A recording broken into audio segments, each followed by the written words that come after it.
বন্ধুরা কেমন আছো? আশা করি সবাই ভালো আছে। তা অল ইন ওয়ান কাপল কিচেনে সবাই স্বাগত। তা আজকে জানো কি বানাবো বন্ধুরা? আমি বানাবো হচ্ছে পাতাকপির মাছ। তো দেখতে দেখো কি করে বানাই। তো এদিকে নিয়েছি পেঁয়াজ কুচিয়ে নিয়েছি বড় বড় করে, আদা আছে অল্প একটু, আর টমেটোর আর রসুন বলে এইগুলো আস্তে আস্তে ভেজে নেবো ভালো করে। তো অল্প করে কিন্তু তেল দিছি, বেশি তেল দেওয়ার দরকার নেই। দিয়ে দিচ্ছি রসুন, দিয়ে দিচ্ছি পেঁয়াজ, আর এই টমেটোর বড় একটা টমেটো দিয়েছি, আর দিয়ে দিচ্ছি আদা। এই লাল লাল করে ভেজে নেব।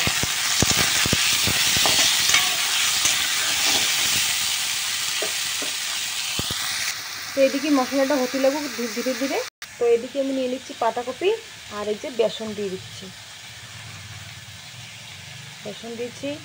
এবার দেবো ঝালের গুঁড়ি অল্প একটু, ধনে জিরের গুঁড়ি, 1 চামচ হলদি, আর আধা চামচের মতো লবণ। এবার এই করে মাখাই নেবো ভালো করে। আর দিয়ে দিতে হবে অল্প একটু এই যে রসুন বাটা হালকা হালকা। তো দেখতে পাচ্ছ সাবুত মশলা কিন্তু হয়ে গেছে। এই যে এবার উঠোই নি। তো দেখতে পাচ্ছ বেসনটা ওই পাতাকপিটা মশলা দিয়ে কিন্তু ভালো করে মাখাই নিয়েছি বেসন টেসন দিয়ে। এবার কড়াইতে দিয়ে দেবো তেল। তেলটা কিন্তু গরম হয়ে গেছে। এবার দিয়ে দিচ্ছি এক এক করে পাতাকপি। আমি কিন্তু এই 4টে দিয়ে দেখলাম। এই যে একটু লাল লাল বেশি হয়ে গেছে, তেল অনেকই গরম হয়ে গেছিলো। এই যে এটাও হয়ে গেছে। তো ভালো করে লাল লাল করে ভেজে উঠে নেব। বেশ মাছের পিস কিন্তু বড় বড় হয়েছে। আমি যে মশলা নিয়েছিলাম এই মশলা করে বেটে নেবো। তোমরা চাইলে মিক্সারে করতে পারো, তাহলে আমি হাতেই বাটবো। তো বাটা দেখো হয়ে গেছে বন্ধুরা। শিলনোড়ায় বাটলি যে একটা স্বাদ, সেই স্বাদকে আর মিক্সারে পাওয়া যায়? এতেই ভালো লাগে। তো পাতাকপির মাছ কোড়া কিন্তু আমার ভাজা হয়ে গেছে। এবার দিয়ে দেবো কড়াইতে, দিয়ে দিচ্ছি তেল। এবার দিয়ে দেবো জিরে, তেজপাতা, শুকনো লঙ্কা।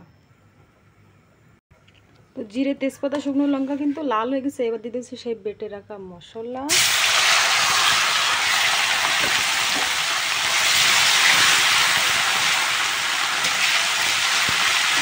এটি দিয়ে দেবো 1 চামচ লবণ, দিয়ে ভালো করে একটু কষাই নেব। আর 1 চামচ হলদি,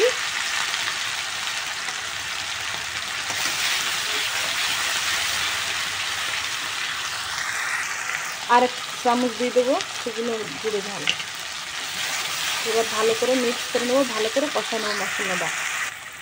এবার দেবো ধনে জিরে আর গরম মশলার গুঁড়ো।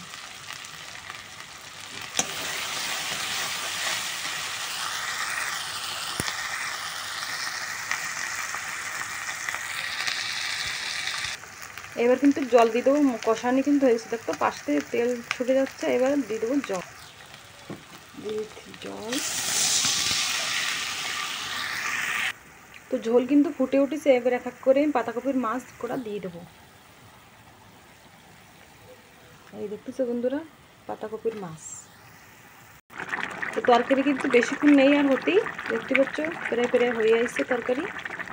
তো দেখতে পাচ্ছ আমি কিন্তু গ্যাসটা বন্ধ করে দিয়েছি, হয়ে গেছে একদম তরকারি। আমি দেখাচ্ছি বন্ধুরা, দেখো ঝোল টোল পুরো গাঢ় হয়ে গেছে, লাগতেছে সত্যিকারের মাছের রসা। তো আজকের ভিডিও কিন্তু এই জায়গায় সমাপ্ত করতেছি। ভাই বাই, টাটা। আর আশা করি তোমরা এরকম করে রান্না করে খাই দেখবা পাতাকপির মাছের রসা। Bye bye.